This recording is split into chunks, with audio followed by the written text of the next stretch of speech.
warm welcome to this week's edition of the Fourth Estate. Thank you for joining us tonight.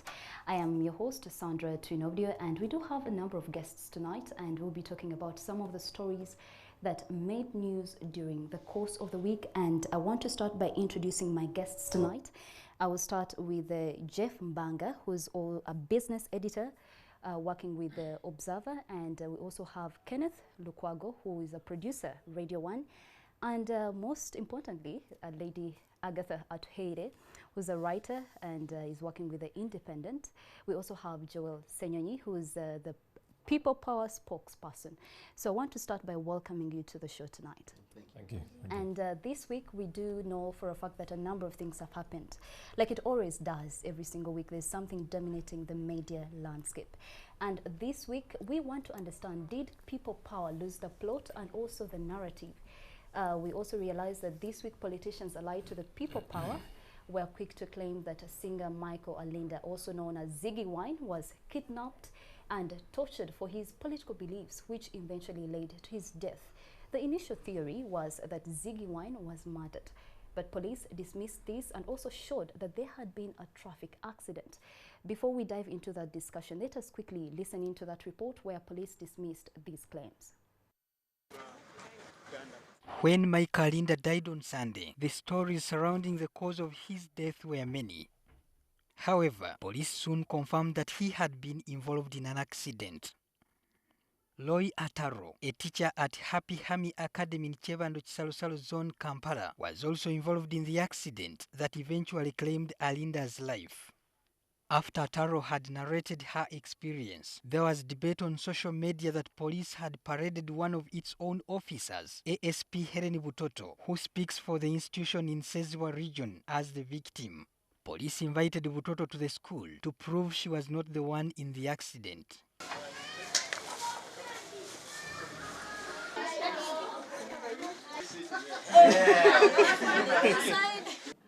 I would like to hear my name and the image of the Uganda Police Force. I'm here with the sister, who they mistook me to be her. I'm a nursery teacher. I teach middle class. I'm the one who was knocked by the motorcycle rider. Ataro showed the wounds she suffered on 21st July.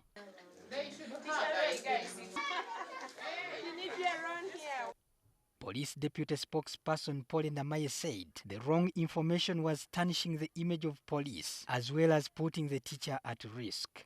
And they all have people who love them, who care about them, who have been worried about the things that are happening in social platforms, and that's the reason we have come to ensure that we clear them and that they can now live a free life. Patrick Senyondo, NTV Weekend Edition. That is a report we did this week. Of course, the police came out and tried to dismiss the claims. I want to start by asking you, what do you take of this video? Do you believe what the police were saying? I will start with you, Jeff Mbanga. I think what we have here is a competition between who's telling the truth. Mm-hmm. The police and the People Power, group. But I think from what we're seeing right now, I think it's turning out. I think the story of the accident is holding up. Mm. I think the Monitor did a story a few days ago where they went to the scene of the accident and they sort of tried to verify the claims of the police that this was an accident. The New Vision, I think on Friday also, issued an apology saying that the police narrative is holding up. So right now I think right now we'll go with the narrative of the police until proven otherwise. But Joel Senyonyi and his group seem to have a different story. So, Before we get to Joel Senyonyi, I'm sure he has he really wants to respond to you quickly. Agatha, what would you say if you were asked if you believe the narrative that the police came up with? We are in an unfortunate situation that we have the police, that the loss of trust and confidence in the police or the system, that every Ugandan is more inclined to believe something else like torture from people power than from police. And that's because we can start counting. The line would be so long of the lies they have told before, of the false witnesses they have paraded, of the many murders and many crimes they have not solved. So that makes them, unfortunately, have to do more to prove something. Yes. The biggest unfortunate bit is that us journalists, because other Ugandans can afford that, can afford to mistrust the police and run with whatever, but we should do more. Yeah. We should hear that Ziggy Wine has been tortured and is lying in bed, and go and ask questions instead of just writing them. But we get that temptation also as Ugandans who have dealt with the same police. So even when the police came out, even now, I don't believe the police version 100%. It sounds more plausible than the people power version, because before police came out, the questions that were running through my mind were, but why? Why was Ziggy Wine of all people the target? Why not Senyoni, who goes and shouts and makes noise? What had Ziggy Wine done that the state thought, let's target this one? They found it necessary really to... Yes, exactly. Like me, I didn't know him. I am sure many others didn't know him as... I think in people power we have those that if they went for, we would, it would make sense. So when the police came out, I remember telling people in the newsroom that I don't believe either story. Even the police story, although it sounds more plausible, there are many questions that you can still ask. How come we had never known about that accident? We were knowing about it 2 weeks later. Why didn't they quickly... How come they had never thought of finding out until he died? Of course, even the witness statements, they are contradictory. But that's practical of witnesses. I have dealt with them before you go. Like I remember when the late Kagezi died, we went to the scene and very many people want to claim to have been witnesses, even those that are not. So that puts the police in a precarious position. That if you want people to believe you, if you have a partner, you know that if they have lied to you over and over, even when they are telling the truth, you are not going to believe it because they are used to telling lies. So that's the issue. The loss of confidence in the system. And the government doesn't see a problem with that. Okay. Thank you, Agatha. Over to you, Kenneth. What do you really think about this move by the police to dismiss the claims? Well, before I comment on the move by the police, I also have a couple of questions that kept on running in my mind. For instance, the accident occurred on the 21st of July, because the narrative that has been running around is that Ziggy Wine had been kidnapped for over a period of 1 week. And then it so happens that the accident happened on the 21st of July. And from the explanation that the police gives later, it seems the family knew about the accident. And one question that comes into my mind, and I hope Joel here will be able to respond to it, is whether people power and the family were sort of coordinating together to push forward the narrative, like the government side and the police are claiming that indeed he was kidnapped, and then they were using it as maybe a political weapon or something like that, because that's the narrative that has been there. Because if the police knew, if the family knew that actually had gotten an accident, and yet the questions were being asked, and they were also sort of speaking to that fact that their person has been missing, then I think that's where the problem is. While the media can be bashed for failing to sort of follow to unearth the truth, it also becomes complicated when you have a family, proven people who are actually family members, who are actually speaking and saying the person is missing. And then you have the police, the other side, who are not also forthcoming, because the police eventually comes out at the tail end when the person is dead. So it becomes very complicated for the media. But like the previous speakers have spoken, it becomes an issue of competition on who is telling the truth, and probably knowing how the police works, and how the government would like to have one over the people power group. It becomes a strategic issue to use actually against them. So you have the police doing everything possible to actually show that the people power group is bad, and you have the people power camp also saying, look, this is not just a one-off. We have had a number of our people who have been attacked just because of what they profess. A case in point, there is a gentleman, I think he's a musician called Bongmin or something like that in the north, who was brutally attacked at one point. And there are a number of other people we have had who have been attacked. And I'm thinking Joel here might have some more information about it. I see everyone really is pointing all the questions to Joel, but I won't allow you to quickly respond to them. I just want to ask you, do you believe in the police's narrative at the moment? Agatha mentioned something very critical, the question of mistrust. We're dealing with a police that has mastered the art of telling lies. It's difficult to trust them. In Arua, if you remember correctly, these guys planted guns and rounds of ammunition, things you see in movies. They were operating like real thugs. Planted them in Honorable Chagulanyi's hotel room, and they were coercing the hotel owner and the OC of that place to sign a declaration form saying these guns and the ammunition were found in his hotel room. And this guy said, no, surely we cannot tell a lie.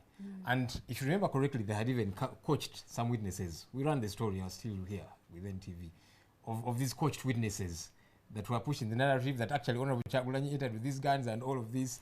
But as you and I know today, that narrative ceased to be because it had to crumble. It was a big time lie. Not too long ago, about 2 or so weeks ago, there was a feud between Ofono Opondo, the government spokesperson, and Fred Enanga, police spokesperson, over the BOU saga. Opondo was saying that Enanga is just a big time liar. But anyhow, the real critical thing gets to be trust. That what is police saying? You see, after all this had begun to happen, police did give a press conference, and their first statement by Enanga, I'll not read the entire of it, I'll end with what he said in that statement.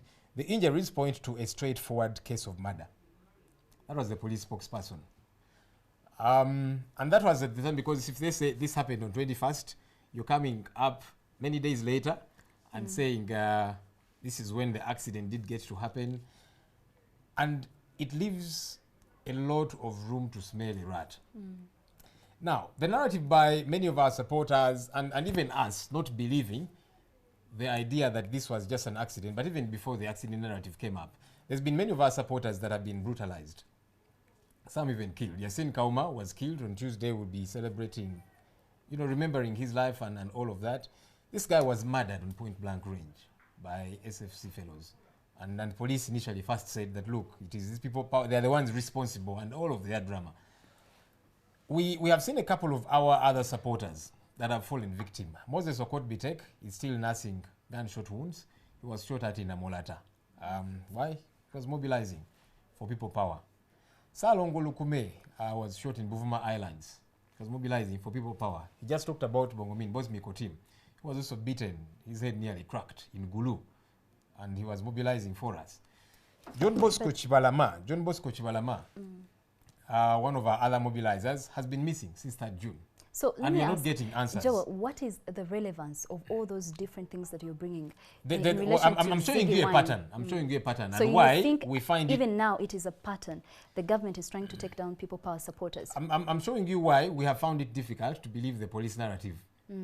That somebody shows up, their eye is hurt, messed up, fingers are missing, body burnt, and there's been a pattern.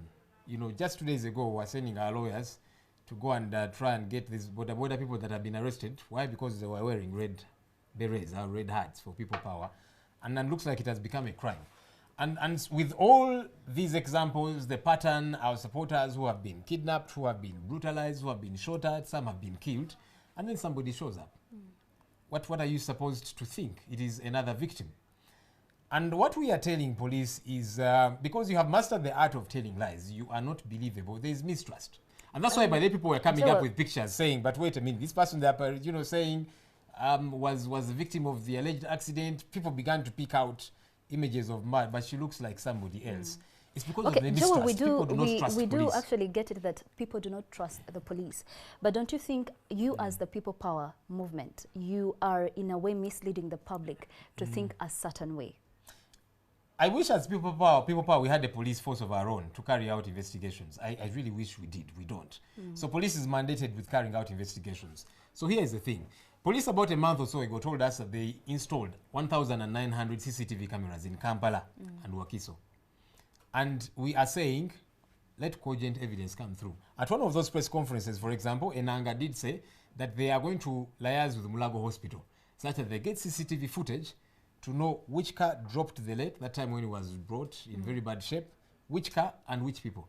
To date, we have yet to see that CCTV footage come through So as but defense. you really want the CCTV footage? You see the place of near the alleged accident scene, not too far, there's a CCTV camera.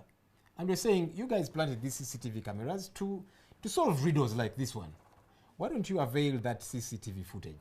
So what it gets to show. I have a very specific question to you, Joel, Please. later on, but I will ask that later on. Let us But this is the narrative I'm saying. I get the narrative. We don't have trust until they bring cogent evidence. If you're saying it is an accident, police has used that CCTV footage, by the way, to show us previous accidents of, that have happened in many different places. Why aren't you pulling it out now? Why? What are you hiding? The day before yesterday, somebody wrote a letter alleging that it was by me, apologized to the nation. You can see that somebody is panicking. They're trying to cover up something. And that's why they'll go all over the place, grope in the dark, to try and cover up their tracks. Why? Anyway, what do you, for instance, Jeff, what do you think about his own version of events? I mean, John is right in as far as saying that there's a lot of mistrust that people have with the Uganda police. But I also, again, I think what Joel is not telling us is what did they do as people power when they got to know about Michael Alinda, Ziggy Wine's accident or alleged torture. They seem to have jumped on the story after it came out in the paper. Yeah, and I think by the time the story came out, I think he had been away for quite a while. So for me, I would be really interested because they seem to be pushing the torture claim, and they are not giving us any more than that allegation. So I would just like to ask Joel, at what point did you know that Ziggy Wine was missing? At what point did you try to look for him in the different safe houses or wherever you thought they had kept him? Did you look for him in the hospitals? And the family also, it seems to be, the family is not forthright with their story. So it becomes very difficult to, as the media, to know who to believe and where to pursue the story. But, oh well. Yes, Joel. Can I answer that directly? Even Enanga actually at one of those press conferences did say that the family and friends had reported a case at Chiganda police station, that is in Nansa now, about this guy missing.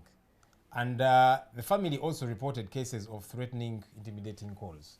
All of which things Enanga said. And all of this we want... But Joel, someone would really ask, why Ziggy Wine? Why not you, for instance? Why would they target Ziggy Wine?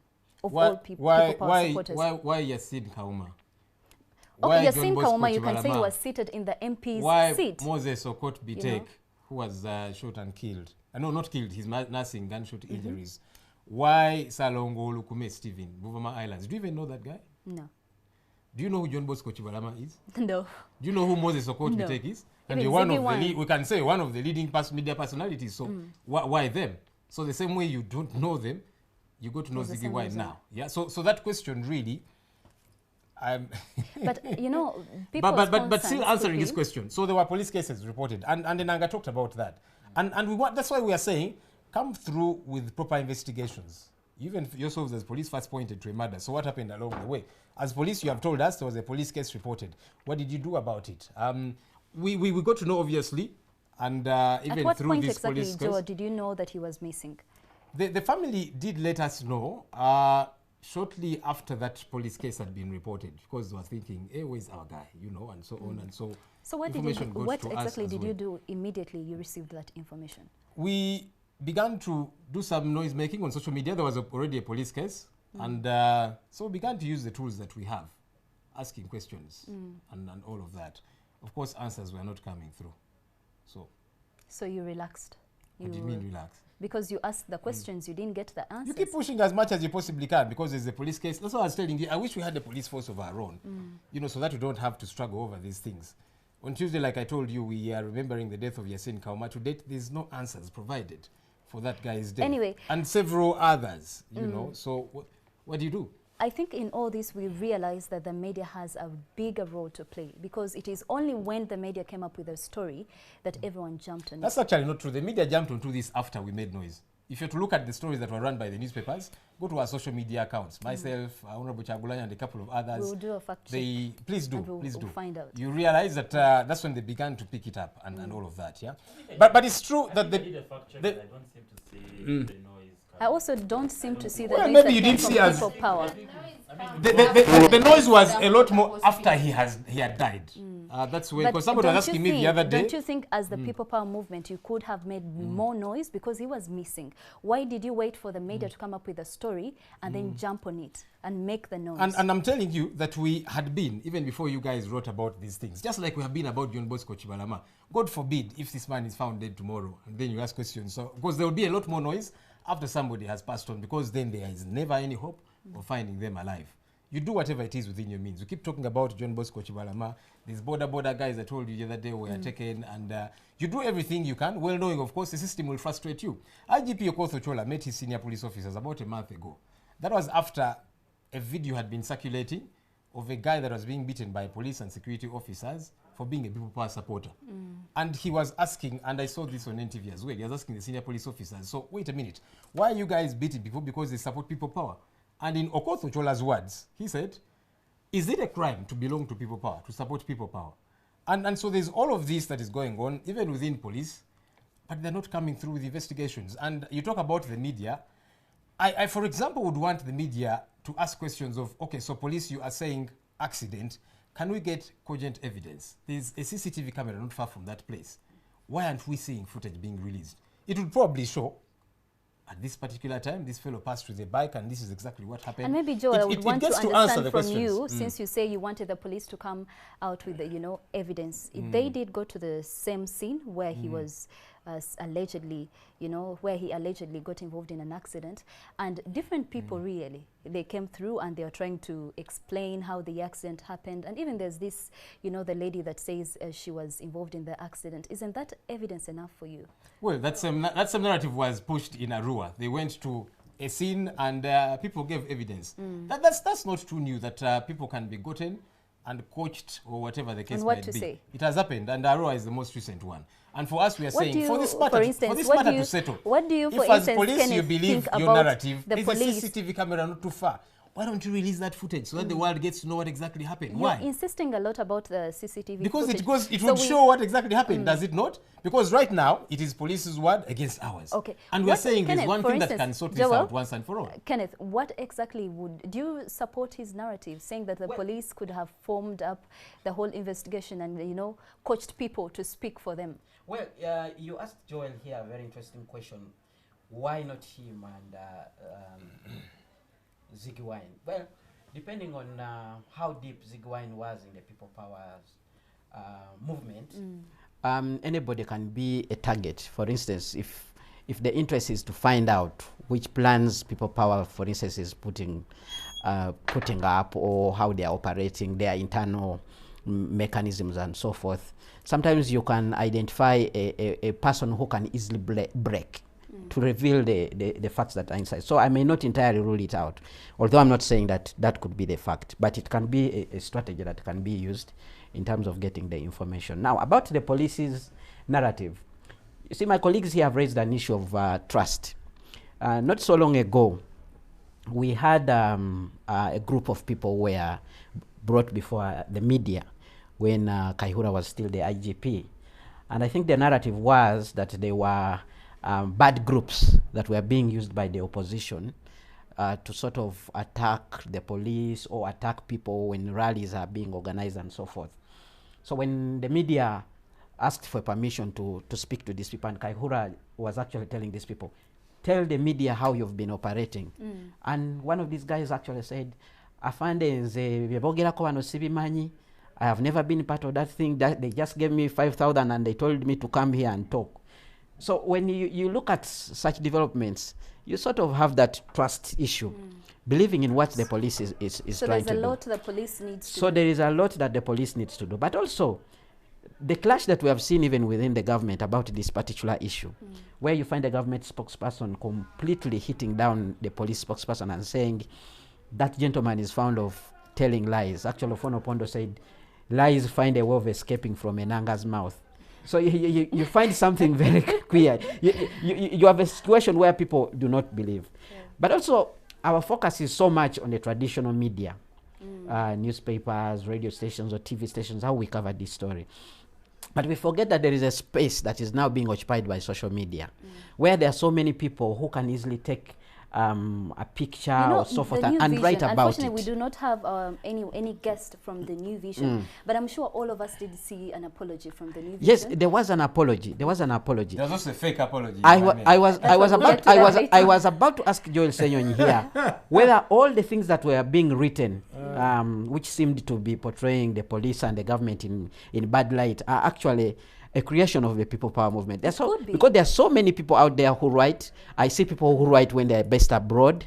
They pen down something that is very nice. You look at it. All of this is coordinated by People Power. You get it. Anyway. So Very powerful. I didn't know. So,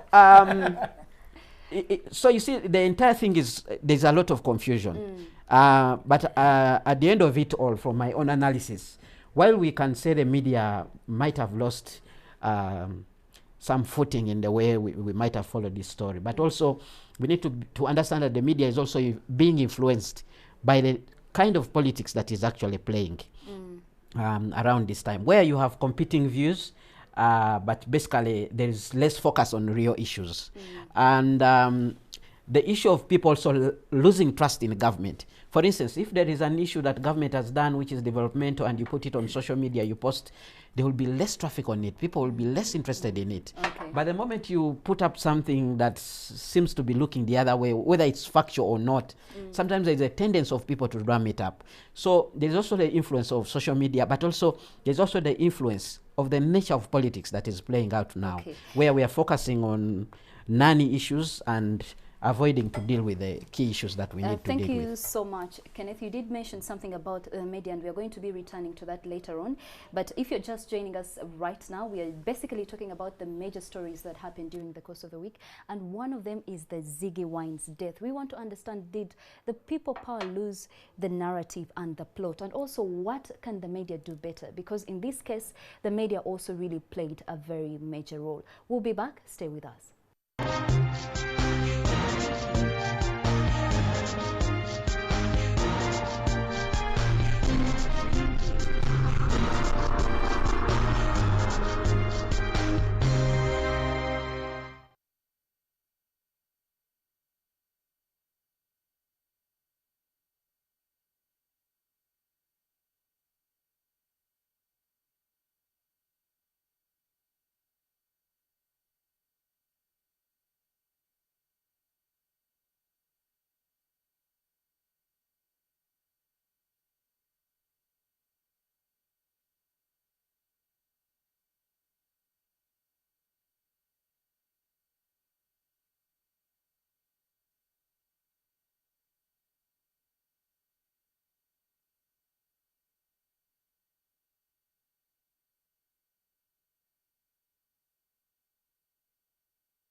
Welcome back. You're still watching Fourth Estate. Thank you for staying with us. Now, before we went in for a break, we were talking about the different narratives surrounding Ziggy Wine's death. And right now we want to dive into how the media covered these issues and what can be done better. And I want to start with you, Agatha, specifically. What do you think the media could have done better in relation to covering the story of Ziggy Wine? Well, unfortunately, we didn't do well. We did a shoddy job at that, because I think the story started with New Vision, from what I remember, and like Joel was right. That was after Chagulanyi had written, I'm not good with honorable things, but yes, on his social media that he had turned up with an eye plucked out and hands. So that was on Twitter. I think that was a Saturday or Sunday. Then the next day, New Vision had the same exact things, Ziggy Wine tortured and eye plucked out. And we went with that. So I am thinking that if the person that wrote that story or any other stories that were about that had asked questions first, like where was he? When did he get lost? Where did you report this? You know. But I am also cognizant of our limitations. For example, the other day, Andrew Mwenda went to Mulago and came to Twitter and bashed us, shame, shame, no one did this and that. But Andrew forgets that he has access that we don't have, many of us don't have. There are many journalists, because in the subsequent stories, there's a story written by Tom Malava from Monitor, where they said they went to ask in Mulago and no one wanted to talk to them. And that fuels the mistrust I'm talking about. This is a journalist has come to Mulago and said, what happened to Ziggy Wine? How did he arrive here? Because the things that we don't be, the reason we don't believe this narrative is we didn't get the answers from an independent party, like journalists, for example. So this guy goes, asks questions, and everyone says, no, I'm not going to talk about that. And Andrew Mwenda goes there the next day or the next minute and gets. So it could be that they think Andrew Mwenda is not going to go and say bad things about government or the hospital or the police. Yeah, so I think some of the journalists made an effort, maybe after the damage had been done but didn't get far. Some did, but by the time people like Canary went to the scene and did all that, we were already the doubt. Biased. Yeah, yes, like, and now unfortunately it's on the burden is on the police to prove. You had Joel, who is a lawyer, saying they should bring us evidence from the CCTV. Yeah, so that's the bad thing, that we've reached an extent where police has to bring cogent evidence for us to believe what they are saying. Yet, ordinarily, should have been Joel and people power to prove that he was tortured, kidnapped and tortured. And Joel made, when he was telling you about the trend, I thought that makes sense, that we have so many other people that have been kidnapped. Some turned up with gunshot wounds, some were killed. So that happens. If it were you and someone keeps doing something, when something happens, the first thing you will think about, this must be it. So now it becomes the onus is on the other party to prove, no, that this time it's not me. I don't think the police has discharged that burden even now, not as yet. So Joel, you're probably still a journalist. I would love to believe that inside, behind the people power spokesperson, there's still a journalist. Wherever I am, by the way, I'm with a pen and paper, so if something usually happens, you note it down. And I tweet and so on. Anyhow. So what do you think exactly the media should have done better in such a situation? And I think the media should ask questions even as of now. The same questions that we have been asking. Somebody says people power should, have proved the torture allegations. We are basing that on the trend that has happened, that as supporters go missing, they show up tortured, brutalized. Some have been shot in broad daylight and they have died. You see, so with all that trend, it's problematic. You're thinking this must be another. And by the way, we're talking about a trend of occurrences that to date have not been investigated. This one, police investigated in very record time. I don't know why. All of a sudden. It was the fastest investigation. And I think there's a plethora of them that have yet to be resolved. And for us, we are saying, based on the track record of what has been happening to our supporters, and even complaints from within police, including the head of the institution, who are telling its senior officers, please not beat people just because they support people power. It's not a crime to support people power. And we are saying based on that, but even more importantly, based on the mistrust that as a citizenry we have for police. Because these fellows lie in your face about very obvious things, and sometimes they operate like thugs, as I told you, planting guns and rounds of ammunition. Man, these are things we see in movies, you know. But our police has no problem with lying to that extent, that they will get guns and rounds of ammunition, plant them in a hotel room, and say, this guy had these things. You see, eh? So when you have a mistrust to that level, you're thinking, no, give me a better story. And that's why for us, we're saying this whole ping-pong, back, forth, for us, we are saying we don't trust police. The reason we believe this guy was tortured is because there's been a plethora of our supporters that have been tortured. Some have not seen the light of day. They have died. And we're saying this must be similar. So how do you prove us wrong? For heaven's sake. That's why you say you planted 1,900 CCTV footage cameras in Kampala. So and why Wakiso. don't they bring the Why don't CCTV you footage? make good use of them? That's what police told us. They said they installed 1,900. One of the things, and Use maybe them, I'm for sure heaven's the sake. viewers themselves are asking themselves the same thing. You keep on insisting on the CCTV Yes, footage. because this is So going we to do- sort. we Because do ultimately, hope Sandra, we- it's our word against police. Yes. And that's the question journalists should What be asking I intend too. to say is that I think if the police is watching, I think it is very important. I don't know what you journalists I hope think. they do. And there's the but Mulago I one think also. it is important for the CCTV footage to be, shown to the public so that people can say, okay, this is exactly what happened. So if the police is watching tonight, the public needs to know, because I personally would love to see the CCTV footage showing that he had fallen into an accident. And you can be at sure they will that never give particular them to point. you. That apology will finally come.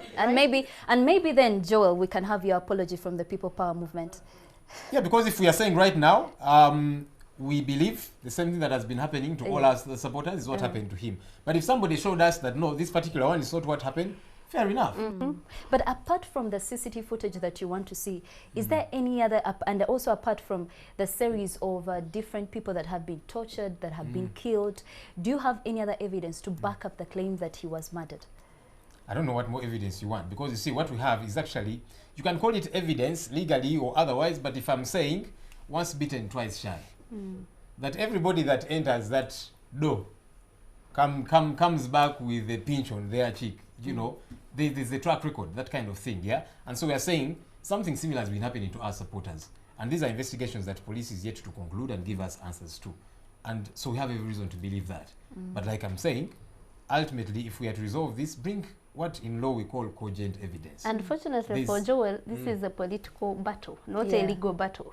so for now, So that's why we cannot the believe police, police. Because if there's no has an cogent issue. evidence that you want us to believe police just because they have said. But they have said many things before, haven't they? I told you at the very start, I read for you what they said, that everything points to a murder. They said that. So now they are saying something else altogether. Joel, So so how are we supposed to believe in them? all honesty, you believe the lady that was staged as the person that was knocked down by Ziggy Wine is just... I honestly Foul find it play. hard to believe her story.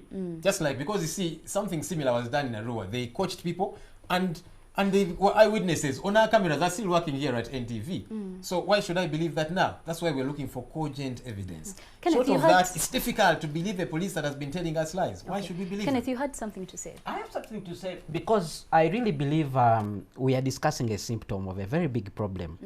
Because even if the CCTV footage comes out, there will still be questions about the authenticity of this CCTV footage. Let me remind So you. there are chances of Let people me saying remind that you. it was Let me staged remind you as well. Let me remind you. There was a debate here in the country and later on in Parliament the day Dr. Besigye was attacked by the police in Wandegea and the windscreen of his vehicle broken down. There was a demand in the Parliament to bring the video of what actually transpired. What the police did, they brought a doctored video. You could clearly see the police trying to prove that there was something amiss. Okay. All of you remember that edited video where the hammer was moving like 1,000 times, trying to prove a point that actually something sinister had happened, that there was somebody trying to attack the police from within the car and so forth. The biggest problem we have before us, I said it before and I'm going to say it again, is the nature of politics that is playing out in this country. The nature of politics is shaping a very dangerous narrative. I have seen NRM people, I don't know if they fully subscribe to, whether they are working for the NRM, but at least people that I know subscribe to the NRM, who are on social media, who have concentrated so much on digging about the past of Bobby Wine. For instance, they will bring those pictures where he was probably smoking what they call ganja. Well, we know Bobby Wine could have done it at a certain point. They will bring maybe clips where he was acting in a movie and probably cuddling with a woman, and then they will ask question, is this the kind of president you want? They will bring all these bad pictures and put them there. You will also see people that are from the opposition side would actually also bring the other that and try to use it in a different manner. Now, the nature of politics that we have is like people are completely competing to use sabotage and malice to prove their point. Now, I think as the media, we have a critical role to play to try to shape the narrative. The people of Uganda want to see people power articulating the issues that they have for this country. For instance, they want to understand if people power was to come into office, what would they put in place that is different from the NRM? If we were having that kind of discussion, that would be positive. The people of Uganda want to see us holding accountable the government which is in power. When a certain budget was passed, there was this amount which was supposed to go on the health sector or on this and the other sector. At what point have they delivered? Is this money working? Have they living, are they fulfilling, for instance, what they have promised? But it seems, as the media, we are also sailing with the nature of politics that is in place. What we think about is to bring Joel Senyonyi or maybe some other people from the opposition and some other NRM person from the other side.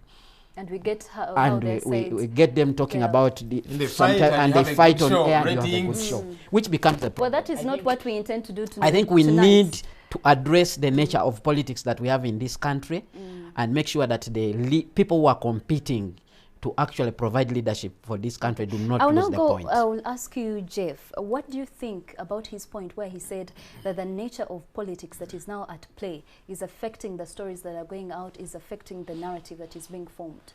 I think he's right. This is not a story of Ziggy Wine anymore. This is a people power versus police story, and that is extremely unfortunate that we've gotten to that point. But then the problem is that we're also living in a country where torture, murder, abductions, are so rampant that it becomes very difficult to sort of see, how can I call it, to see the difficulty in which the media houses find in trying to get to the truth of the story.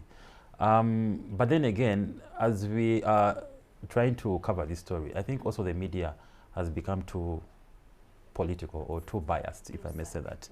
Yeah, so we have reporters, we have journalists like, sorry to use Joel Senyonyi, Kakaire, Sulaiman, people who are venturing from the media into politics. So sometimes you get to feel that maybe the media houses are becoming too political and they've taken sides. And I think as media houses, we need to rise above the politics of the day, and be objective and ask questions on both sides, both the police and both the people power story. And on this story, unfortunately, it's no longer about Ziggy Wine. This is now a political story. So over to you, Joel. Do you think this Ziggy Wine story is now not about who was murdered, who was tortured? It's now more of a political story. But of course, political in the sense that you're dealing with a police force which has lost trust. You're dealing with torture issues because you see there's a plethora of people that have been tortured, people that have been brutalized, people that have been killed. There's not been answers. And for the first time, you're providing answers about a particular case in record time. And people are saying, no, we don't believe it because we have seen so many other things happen. You've not provided answers. Some have been shot at in broad daylight. There's not been answers. So why this time round, But the question of journalists, I don't know. I think you guys need to keep asking questions. There's no harm, Jeff, in somebody metamorphosing. Tomorrow, if we hear that Sandra has ceased to be in the newsroom and she is, I don't know, spokesperson of PDP. You know, there's no harm in that because people transition. Yeah. Everyone has been somewhere. People grow. Trouble would be if I'm spokesperson of People Power, but I'm seated in your chair and then I have to interview these guys. I should leave your chair, then I come and sit here.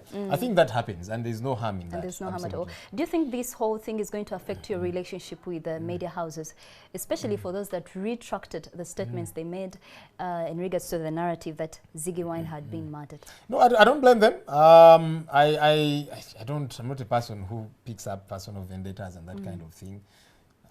For many different reasons. I hope they can keep asking questions because they're also confused. That's what it means. Because today they are saying this, tomorrow they're saying another thing. They are as confused as many people out there.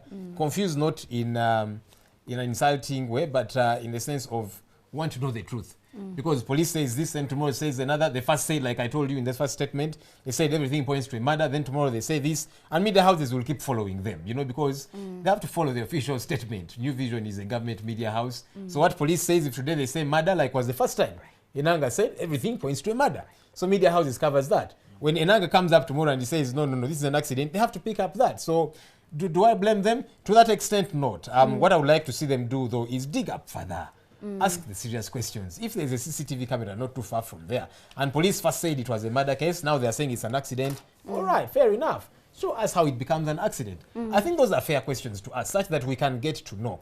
Especially because we're dealing with a police which is not trustworthy. They have told one lie too many. And we're saying for us to believe you, please put the evidence on the table. Short of that, it's difficult. So it's difficult to trust I like them. how you said the Enanga issue when you said that Enanga points to murder and That's what he said. yeah, I mean, yeah, he said it. but Yeah. I like how you're trying to stick to the Enanga murder Version narrative, but then when he changes, No, then, what then I'm you question saying, him as in, I'm why is just he showing changing his then? confusion. Yeah, it's it's a confusion based on yeah. whether he has not done enough Yes. research and so on, but also how the media is tagging along because it goes with the official police statement. Yeah. So Because even Enanga what first said as- everything points to a murder. Then he shifts, it's an accident, and the media follows him because they must go with the official position and so I'm on. so and I'm sure saying, we Enanga, could don't be talk confused. we could talk about because you this. have told one lie too many yourself, Enanga. Let's dig up because you see, even with that confusion, you're saying this today, tomorrow you're saying the other. So how do I believe you? Bring cogent evidence. Why is that so hard the thing to do? Especially if they believe their narrative is correct. Okay. Put evidence on the table and the matter will be settled once and, And for maybe all. before we go to the very last question that I would want to pose to all the panelists we are having here today, I think it is important for the police to really listen to the cries of the people. If people are saying there's need to bring the CCTV footage, we need to see it. But we also hope when they bring the CCTV footage forward, People Power Movement supporters, they will also come out and actually retract some of the statements they've been saying. Because in a way, you as the People Power spokesperson, there is a certain narrative that you're pushing, you know, and there's also a huge crowd of people that believe you. And it has a basis. So whatever It has you a basis. say I've given you affects examples what of people unresolved, think. brutal murders, broad daylight ones, people that have been shot at, they are nursing wounds. So the border police- guys wearing the berets that police- are behind bars. There's a basis for it. Okay. It's not the out of the police blue. needs to do a lot in regards to responding to crime, in regards to responding to different crime scenes, and also it needs to be fast and also very factual in the information it gives out. But also the media has a lot to do, and we've discussed that. But are there any lessons that, for instance, just the journalists, including myself, are there some lessons that we learned from this story? I'll start with you, Agatha. As journalists, As a journalist, yes. yeah, there are. Like, those are the same lessons we learned in journalism school. Verify, authenticate. Don't just, because it becomes very terrible if you are in between two competing people.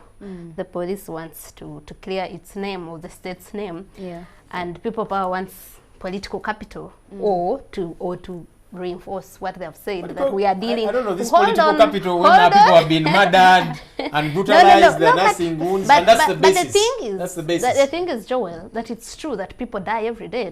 It's not everyone who That's dies. what they and said when sometimes- Yasin Kauma was murdered. And no, They sometimes said it that could people be- die every day. Are you People have kidding their me? own enemies. I can you totally let- believe. can you Agatha, tell I'm him sorry to to let cut me you first short, talk? but Well, let me tell her to honestly let you know. believe.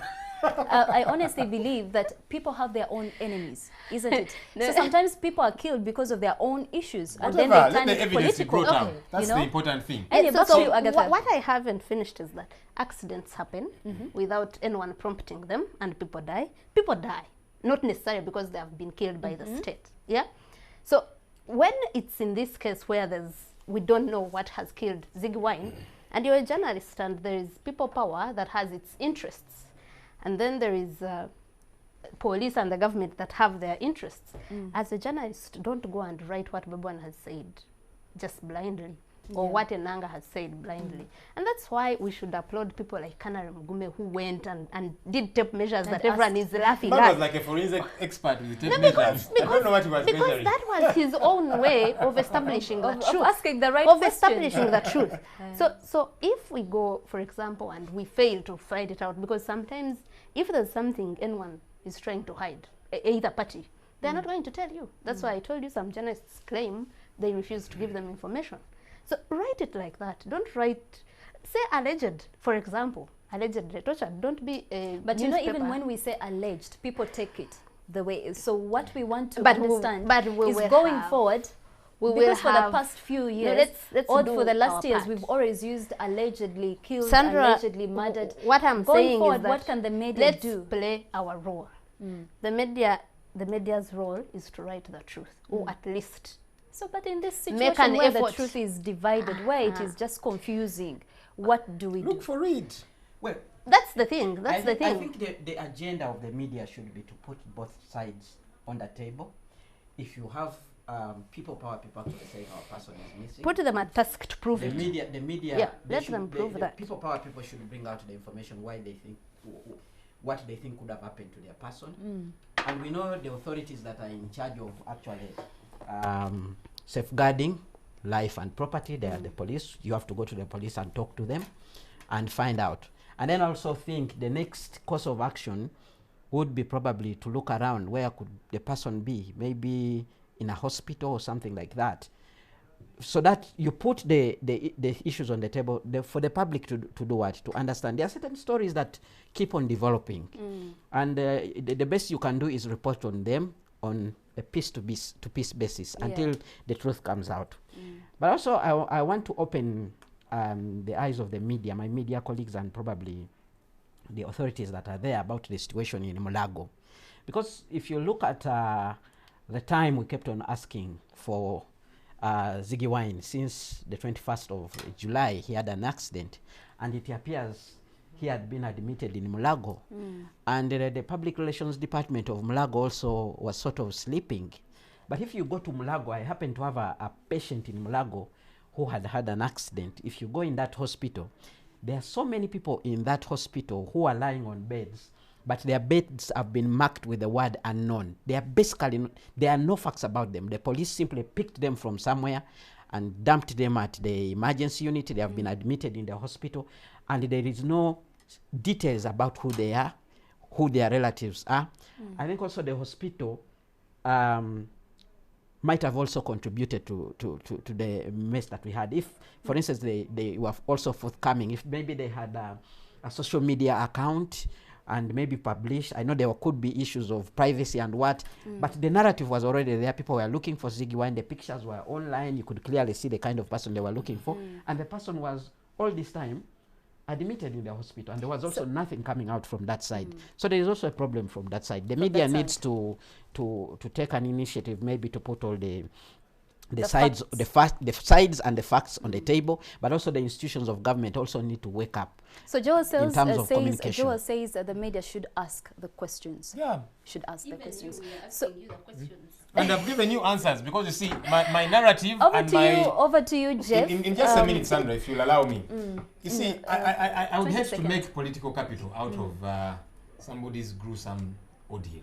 You know, what we are saying is answers. And there's a plethora of people for whom we want answers. We want to know the whereabouts of John Bosco Chibalama. Moses Okot Bitek is nursing gunshot injuries. Yasin Kauma died. You know, it's been a year now. And a plethora of others. Border guys are behind the scenes as we talk right now. Today, Saturday, 4 p.m. that we are recording this show. And the reason they were taken is because they were wearing red people power berets. And we're saying, no, this is wrong. And we are using this opportunity to make noise about this. So answer these questions. I think that's what is most important. Okay. All right? And you can, by then, begin answering questions by providing proof of what happened to this one. And then you track backwards and give answers. That's what we want, really. So Jeff, do you also believe in the narrative that journalists should just ask the questions and table down the facts and both sides.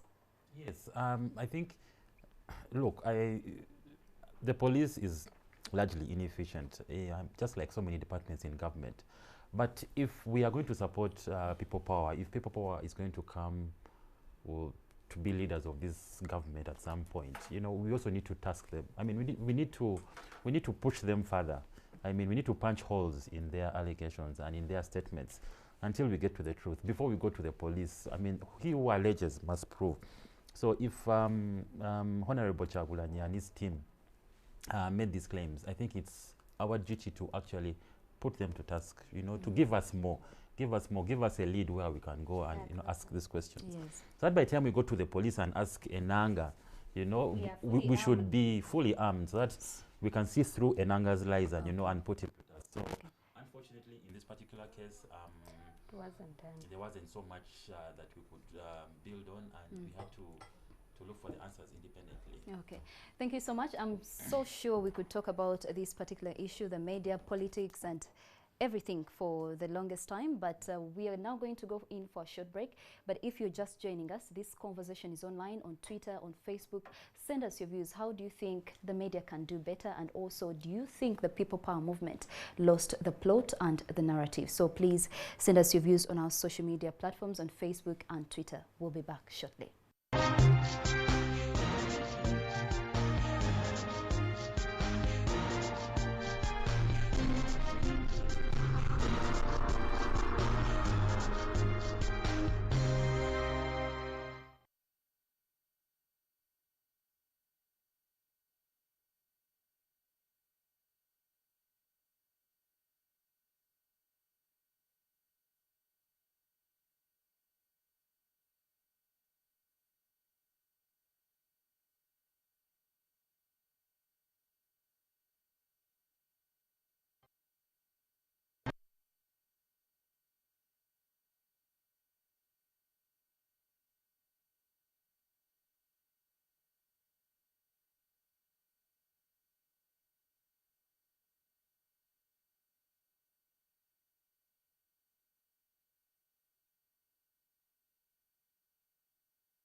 Welcome back. You're still watching Fourth Estate. Quite interesting discussions here, and we are now going to move away from Ziggy Wine and that part of the night's talk, and we're going to move to something different, something that I believe could interest you, or something that you would really want to know. This week, specifically this week, the Speaker of Parliament, Rebecca Kadaga, called for the visa-free travel for Africans across the continent.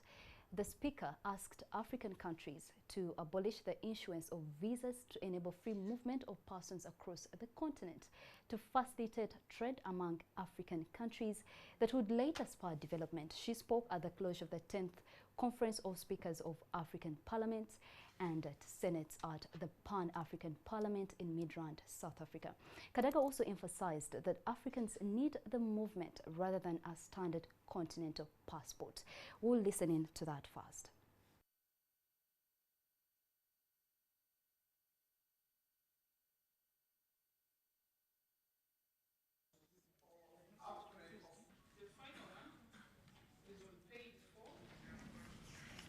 Now, request in addition the facilitation of free movement of people through issuance of African passports. Honorable Chair, I think what we want is a removal of visas, the visa requirements. I think we are interested in the removal of visas rather than issuance of the African passport. I don't have it myself. And I'm very senior person in my country. I don't know how many of you have African passports. So for me, I want us to have a removal of visas. That's what would be meaningful to the people of Africa. So over to you. You really had it from her. She was saying that it is important to stop the issuing of visas to Africans. And maybe I would say that we all know for a fact that African countries have had unique relations, for sure. But why is it that an African needs to move from one African country to another country and get a visa, yet someone from the US can come to an African country and do not have a visa? What do you guys have to say about that? I'll start with you, Jeff. I think it comes down to the fact that African countries, we are so, first of all, divided. And there's a lot of fragmentation on the continent. We also have different cultures, different languages, and that kind of stuff. And also the issue of limited resources. So you want to hold on to your kapai alone. You don't want the guy next door to come and tap into your resources. So we still have that narrow thinking in Africa that we need to protect our economies from foreign interests. You've also seen stories like in South Africa, for example, where foreigners are attacked because some South Africans feel that other Africans are taking away their jobs. You have very protectionist policies that still dominate many African governments. You know, so because of that, you try to put as many barriers into entry as possible. And also, it's because we also do not have the right infrastructure, the health systems, the road network to allow an influx of people coming in and out. There are also other issues like diseases, you know, if you have Ebola next door and you have people, you know, freely crossing into each other's borders, those still become issues. But I think we need to, as Africans, I think we need to grow beyond that and look at the opportunities that are available when these, what I would call non-tariff barriers, are sort of scrapped. Yeah, but for now, I still see that the visa-free continent that Kadaga was pushing for is going to take quite some bit of time before it's realized. Okay, Joel, does this make sense to you that countries still issue visas to African countries, which they shouldn't be doing, and that is why the Speaker wants it to be done away with? I see her cry. I'm not even too sure, though, with all due respect to the Speaker, that's our biggest challenge, that I cannot go to South Africa without a visa. I don't know. I think it would be a good thing, but more importantly, let's talk the economics therein. You know, because Africa, we struggle to trade with each other. We struggle, and yet we don't have a fair platform when we cross over. You know, so when you have a population of about 1.3 billion people, that's what Africa is. That's a fair enough market. When you look at our GDP combined for the African countries, it's about 2.2 trillion US dollars. Now, a country like Uganda, whose GDP is about 27 billion US dollars, would want to trade with all these others, all right? Because you want to imagine that Egypt will give you a fair rebate than, say, Europe will. So more importantly, can we push to make that happen? I don't know that the visa directly would, but I think it would be a good start to say, guys, okay, so if you can come to my country, you know, without any hassle and bustle, then we should be able to trade freely, easily, and that kind of thing. Because whichever African country is exporting elsewhere, they're getting a raw deal, without a doubt. And maybe if we were to do this as a block, we have a higher bargaining power. But even before you export elsewhere, how much trade are you doing with Congo, for example? How much trade is Egypt doing with Libya, and that kind of thing, you know? So for me, I would a lot more be interested in the economics therein.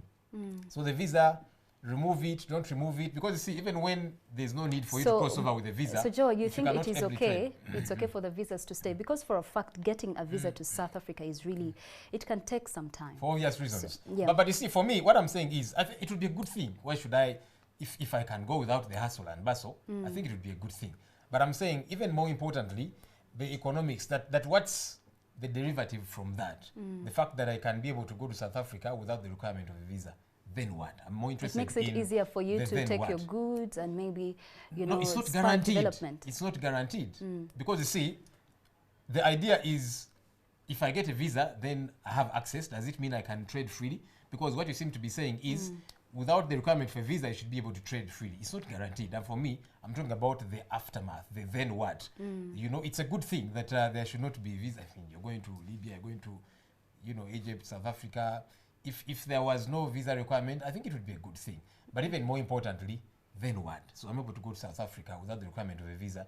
Then what? I'm able to trade freely with them with a lot of ease, because I know I'll find it a lot harder as a Ugandan to trade with Europe. Because, you know, they'll roughshod over us as they have always done. But I want to imagine that a fellow African country will not do that to me. But why do you think an American will come into South Africa without a visa, and yet a Ugandan will need that visa to get into South Africa? Isn't that sort of unfairness? Are you trying to look down on Africans? I don't know what Eviana would be in English, but it's a saying in Uganda, and you know, it brings out many of these things. Very unfortunate. Okay, the children and the children, all right. Anyway. Sandra, if you need first to understand the main reasons why countries put in place visas. One, for revenue, because they collect a lot of money from visas. Two, for immigration issues, which largely also connects with security. You are able to understand what kind of person is coming into my country, what is bringing them there. Are they going to come and stay, or they are going to leave? Now, the idea of the speaker that visas should be scrapped, I think it cannot be done for everybody. There should be a category of people that should actually not face the issues of visa requirements. For instance, people are established like business people. You clearly know that they are going to come to my country maybe for business. They are going to come to my country maybe to do investment. That category of people, maybe they are government officials who are traveling once in a while to go and do certain things in a different country.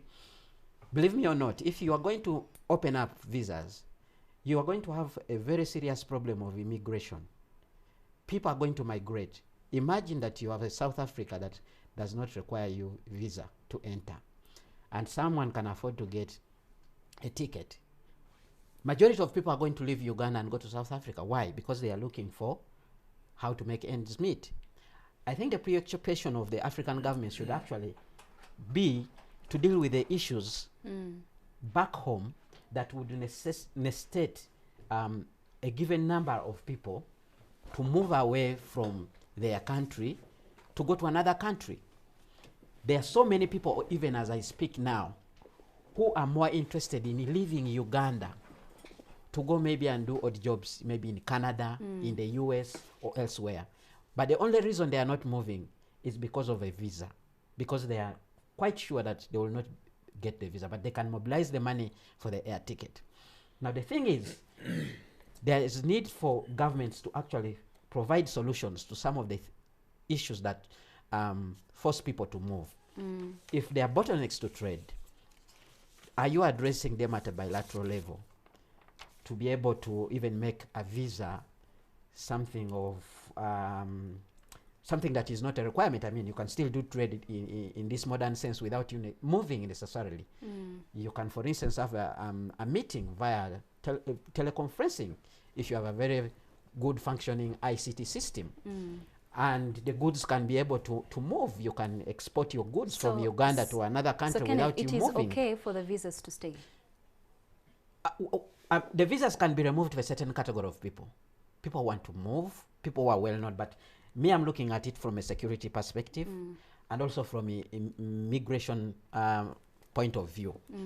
If you scrap these visas, you are going to have an influx of people. So we already have a problem with immigration, where we have so many people who even come here and they pass as investors, and they then cause us problems.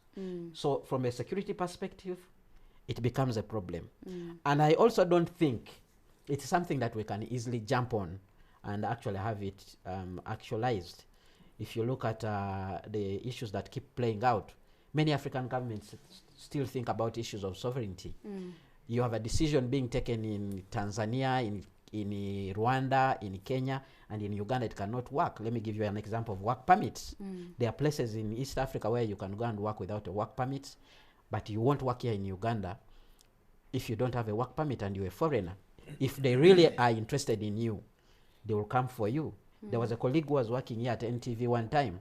He was taken out because of a work permit issue. If you can remember the Farai Makutuya. So I think there is a need to seriously look at this thing. We cannot be talking about something here and then doing something different altogether. It's something that needs to be holistically looked at. So scrapping visas should be limited to a certain category of people. Yeah. Jeff, I remember Jeff mentioned something like about diseases. If you remove visas, then there is a whole influx of different categories of things that will be coming into the country. Do you think countries insist on visas to control criminals, diseases into their countries? Do you think that could be the reason behind that as well? Yeah, it's a very important issue in the countries that they take these things seriously. Not only that, countries are concerned about, for instance, now the US, they are concerned about, if you look at what Trump is doing, they are concerned about jobs. They actually think when foreigners come in, they are going to come and take jobs that would ordinarily be done by the US. They are concerned about criminals probably beating the system and getting in there. They're doing, some criminals actually do it now, even when the visa conditions are still very tight. They find a way of beating it. So what happens when there is completely, when they are completely scrapped? It will mean a very huge influx of people. Even there are people interested in coming to Uganda. There are so many people interested, especially from the Asian continent, who would be interested in coming to Uganda here. But because probably one or two, those who are not those who cannot easily bribe their way through, because we know there are people who actually come here and they are granted work permits, they are granted visas, because our system, you can arrive at Entebbe when you're a foreigner and you get a visa. So I think it's a deterrent. It helps countries that are serious to be able to scrutinize, especially in this era of terrorism. You are able to dig deep and understand what kind of person is actually coming into my country. So it's a security aspect which cannot easily be eroded away. Okay. Agatha, do you think a visa-free world would actually work?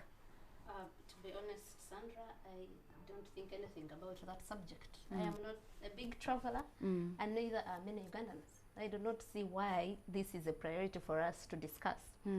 how many Ugandans I want think to it travel. actually First is one- a first one is priority. How It many is a Ugandans want to priority. travel anywhere? I am not going to go and make a case for the speaker and the MPs. They are way too privileged. You see, the thing You is, need my Agatha, help. let me first correct you on the No, issue that can I not finish so my many submission? No, can I first also correct you? I But those are honestly her views, think. you can't correct Yeah, Yes. yeah. her Let me opinions. finish my submission. No, I just and she you ask. said she cannot. She doesn't travel, yes, and she believes many Ugandans do not travel. But I believe Ugandans actually travel, and there's so many people that would be affected by the visas being put in place. So can I continue? You with can what continue with your why I think submission, so? but Yeah, understanding yeah. that So Ugandans no, would no. benefit from Why something like that. What I'm saying, Sandra, you're not understanding that visa is not our biggest problem.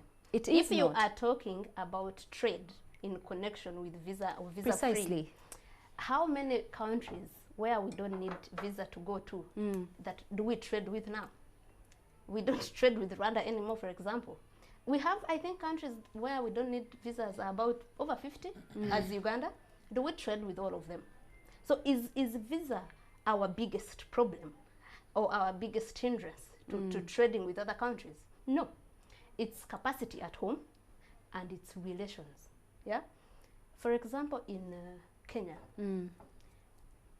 if the relations are not good, since the channeling of the pipeline route from Kenya through Tanzania, there have been these issues that they are not dealing with us in this and this way. In Rwanda, they put a stop completely to our exports because of the relations. In Tanzania, we have a visa free. It's visa free. In this many other countries, why don't we first exhaust those, trade with those, and then concern ourselves with the rest? In terms of South Africa, for example, like these guys were saying, I think countries put those limitations for reasons. In South Africa right now, there's xenophobia in South Africa. We have always known that.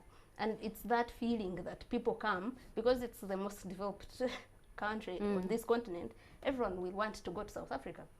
Do you know that during the 2010 World Cup, for example, South Africa refused to give Nigerians visas to go and watch the World Cup? Because they told them, you have here enough population to support you. There are too many. Recently, even now, there's a problem between South Africa and Nigeria. I think the government of Nigeria has stopped dealing with South Africa because of how they are treating Nigerians. But Nigerians are way too many in South Africa. And this, when you remove those limitations, they come with burdens. If you are here in Uganda and we are pushed on the wall, nothing, we will run to other places. So I think for now, like I said, for now, I don't think that's our biggest issue. But why I agree with you is that it's very hypocritical, and I don't know what else to call it, for an African country to block Africans from going there and allow Americans, Europeans. But also that there's a justification for it, because you're imagining that Americans are not dying to come and stay here all their lives. Which is also just a perception. Okay. But Ugandan, a Kenyan, a Nigerian, they have no jobs. They have what? They're going to come. So me, I actually don't think it's really a big deal. Yeah. Look for a visa, ask for it to go to South Africa. And most people who are asking for visas to go to South Africa, it's not for purposes of trade, is it? It is for They're going to go and become Sangoma. And many don't want to come back. They are going there to be, yeah, exactly. Like, so me, it's a subject that for me, I'm so detached from. And the reason I say for me, I think I speak, what fraction of Ugandans really travel and want to go to South Africa? What? But maybe if the visas were not there, they would. They would. They can't afford it. Have they tried? You see, Sandra, I would like to think that the bigger case we should be trying to make for is ease of trade. I look at our country, for example. We import twice as much as we export. You know, when you look at our balance of payments. Exactly. Yeah. The exports are about half the imports. We import a plentiful basket of stuff, and we export very little. Is it because of visas? I don't know. Would the visa remedy it? No, we are not producing enough here. We have made it very difficult for our local investors to be able to produce. We have a local content policy called BUBU, Buy Uganda, Build Uganda. We're not supporting it. We give a red carpet to foreign investors, give them land, and of recent we are even giving them money. You know, and all these different things. the local fellows, the assemblies and others, they're saying, look, we are Ugandans, we recycle the money here, we're not going to repatriate it. Support us. We're not doing so. And that's why at the end of the day, what comes in is a lot more than what goes out. We're not producing enough. So as long as we don't fix that we're able to produce a lot more, get all the visas you want, it's not going to be very helpful. You know, never mind, I'm saying, I think it would be a good thing that if I want to travel to South Africa, I don't go through the hustle and bustle of a visa. But remember the question I asked, then what? So I'm able to access with ease. Then what? Am I carrying something along with me to sell there? Is it going to be easy for me to be able to sell it there? And that's not a question of the visa at the end of the day. So over to you, Jeff. What is your opinion? What is your take on the speaker asking African countries to abolish the issuing of visas? I mean, there's this whole, again, debate of the Africa Continental Free Trade Area. And the numbers are there for you, Joel, who's pushing the trade issue. I mean, according to the ADB, they say that if the visas were sort of eliminated, if Africa traded a lot more with each other, intra-Africa trade would grow by $35 billion a year. If the visas were eliminated, Africa would be the biggest trading bloc in the world, with 55 countries. That would make it the biggest trading bloc in the world. And these numbers, if they're believable, should be able to excite you, in the sense that a visa-free continent is not about you, Agatha or Anderson, you moving to South Africa. But it's also about helping your businesses to grow. So, I mean, if you have people like the Movits and the BMKs who are trading in Zambia and wherever, if these companies can find it very easy to explore other markets, you know, and they are home-based companies, these are going to become multinational companies. There's an issue of job creation. There's an issue of exporting trade. There's an issue of growing your foreign reserves because you're exporting a lot more to countries. So do not look at the visa-free country as just you coming from one country to country. Yeah, you No, but maybe the move question I'll forward, ask Jeff is, so the Movits of this world and others, are they failing to trade with other African countries because they There's can't a access limitation. visas? I think there's a That, limitation. which one is that? Because remember, I'm all for a visa-free, you know, even if it's for, even if I'm just going for holiday, you Even know, if you it can't should even be, afford to it go, should be with it should ease, be you open. see. So it should be a good thing. But I'm trying to understand whether really that there are those that are failing to export, and because they've not been granted visas. Because also what you presume is that everyone that has a visa is able to trade with ease. I don't think that's true. Me, I actually think a visa. Jeff, I think Jeff should first respond to that. To Joe's question. I mean, a visa is a non-tariff barrier, definitely, to any trader. And for any trader, a non-tariff barrier is a problem. It means that probably the Movit cannot export as many of its staff to go and grow the Zambia operation as much as they would want, because I mean there are work permits, there are visa issues to look out for, there are limited days, maybe 30 days or 90 days for somebody to be in that country. So all those are issues. Are they the biggest issues for them? I'm not so sure, but definitely it's an issue for them. And if you ask them, they would really, really push for a visa-free continent. Okay, yes, Well, over to you. me, I think a visa actually plays a very minimal role as far as trade is concerned. What I actually think are the other policies, the other policies that actually directly impact on trade. And this all goes back to the capacity of a given country to negotiate and negotiate with other countries on behalf of their traders. But also it goes back to what type of goods that particular country is producing and what particular demand is in the other country where you actually want to export. Like I earlier said, the world has evolved. I don't need to move every other day to do business in Asia. All I need to do is to ensure that there is a good policy for my goods to move. For instance, are they moving without paying taxes? Are the taxes lower? Am I able to, for instance, establish a partnership with somebody who is in China, through whom my goods can be channeled? The idea of actually you having a very big number of Ugandans in China to be able to facilitate that business becomes very, very small. We have seen companies that are actually export to Uganda, for instance, Toyota. But the dealership in Kampala is actually being managed by largely Ugandans although there are a few people who come for expert reasons or to represent the business itself. There are very few. And I think if you have a tangible business, it's going to be very hard for a given country to actually reject you from, prevent you from establishing that franchise in that particular country. So I think there are more serious issues as far as trade is concerned that need to be addressed from the angle of trade facilitation.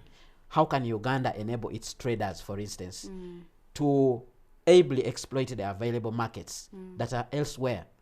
Can the Ugandans actually get the resources that enable them to produce on a massive scale to satisfy the market? Can the Ugandans be able to export their goods to a given country? And the taxes that are actually paying are really at a certain level. But above all, can we also think about satisfying the local market? Like Joel here said, we are thinking a lot about exporting abroad, but even we cannot produce enough to satisfy our market, because there are so many things that we even import that would ordinarily be made here. For instance, if you go to some dinner tables, you will find chili, which is being imported from another country, yet I think we have a capacity to actually make our own chili here. So it all goes back to us having the capacity to encourage our traders, to facilitate them, to negotiate with other countries, to create space for our goods to move. The goods can move even if we do not have our people moving to that particular market. Thank you so much, Kenneth. And for you who's watching us, you can send us your views on what you think about the Speaker of Parliament calling for the visa-free travel for Africans across the continent. You've heard it from them. Some really feel that there are bigger issues to really focus on at the moment. Agatha said something to do with concentrating on the relationships that we have with the other countries. And also capacity of our traders. So it's a whole big issue, and you can send us your views on what you think on this particular issue. And maybe in just 1 second for each one of you, what are some of the stories you think will be dominating the media landscape this coming week? I'll start with you, Jeff. Wow. I think coming this week, I think the Ziggy Wine story will still be in there. I think I feel there'll be something in the works. You know, something will catch us off guard. But well, it's not yet over. There's still so many unanswered questions. So. Okay. What about you, Agatha? I think we are pretty much done with Ziggy Wine, but I think you know, the reforms in Parliament before the Legal and Parliamentary Affairs Committee, and there's this whole, it has been a song over the years, reforms, and when they come, we think they are rubbish, or Ugandans think they are rubbish. Yeah, so I think that we'll watch how Parliament handles them. Yeah, mainly it will be politics. Okay, and then you, Kenneth? 2 issues come to my mind. One of them is the Lubowa Specialized Hospital saga. Parliament has vowed actually to go back there and see what actually happened there, because this very week the MPs were blocked from going there. And we have also been seeing exchanges from within government. I think it will be very interesting for us, the media, to actually go after and understand what is playing out. Because the right questions. The right questions, because the government of Uganda is a key stakeholder. Parliament is the one actually that have granted the permission for government to get these resources, but they want to check what is happening there, and they are being blocked from going there. What is the real issue? What are they trying to hide? One other thing is the UTL saga. The UTL saga, we've been seeing crossfire. People thinking actually the affairs of UTL should not be brought to the public limelight through an audit. So we see the court ruling yesterday that actually an audit should be done in 30 days. It will be interesting to see how those who are actually opposing the audit are going to respond, and if the Auditor General, who is part of that group, will actually move and audit UTL. Over to you, Joel. What do you think is going to dominate the media landscape this coming week? Well, we are still asking questions about Ziggy Wine, so there will definitely still be a bit of that. But the IGG might still be going after some fish. She's going after some. A couple of people are saying, but wait a minute, those are small fish. Why aren't you going after the big fish? About 2 or so months ago, the IGG in an interview was asked, but why do you go after small fish and not the big one? And she said, look, when I go get the big fish, I find them hiding behind the president, and I have to retreat, you know. But I think she might still be going after some people. Let's wait and see. Okay, thank you so much all for coming, and also to you, the viewer that was watching us tonight. We are glad that you could be part of the discussion. Thank you, Joel Senyonyi. Thank you, Jeff. Thank you, Agatha. Thank you, Kenneth, for making it here and for watching us this very night. I am Sandra Trinobio. Thank you for making it for the Fourth Estate. Have yourselves a fantastic week ahead.